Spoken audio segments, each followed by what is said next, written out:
देवबंद में अब बदल जाएगा दाखिले का पूरा निजाम। दारुल उलूम की ऐतिहासिक बैठक के बड़े फैसले सामने आए।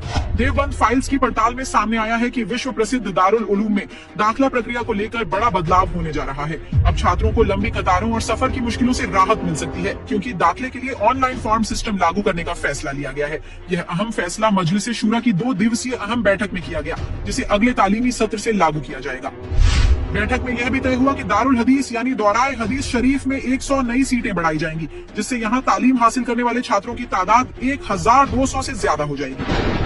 मजलिस शूरा के मुताबिक इस कदम का मकसद तालीम के मेयार को बेहतर बनाना, प्रबंधन को मजबूत करना और तलबा को बेहतर माहौल फराहम करना है। सूत्रों के अनुसार बैठक में तालीमी निजाम, इंतजामी सुधार, माली इंतजाम और तामीर और तरक्की से जुड़े कई अहम मसाइल पर भी गौर किया गया। साथ ही नई तालीमी नीति और तालीमी इदारों से जुड़े नए कवानीन पर चर्चा हुई। मजलिस शूरा ने यह भी फैसला लिया कि अगले सत्र से पहली, दूसरी और तीसरी अरबी कक्षा में नए दाखिलों पर कुछ पाबंदियां लागू होंगी। देवबंद फाइल्स से जुड़े सूत्रों का कहना है कि आने वाले दिनों में दाखिले से जुड़ी तमाम मालूमात और हिदायत दारुल उलूम देवबंद की वेबसाइट पर जारी की जाएंगी, ताकि पूरी प्रक्रिया साफ और आसान बनाई जा सके। मकसद यह है कि रमजान से पहले और उसके दौरान दूर दराज से आने वाले हजारों तलबा को सफर और लंबा इंतजार करने की परेशानी से बचाया जा सके।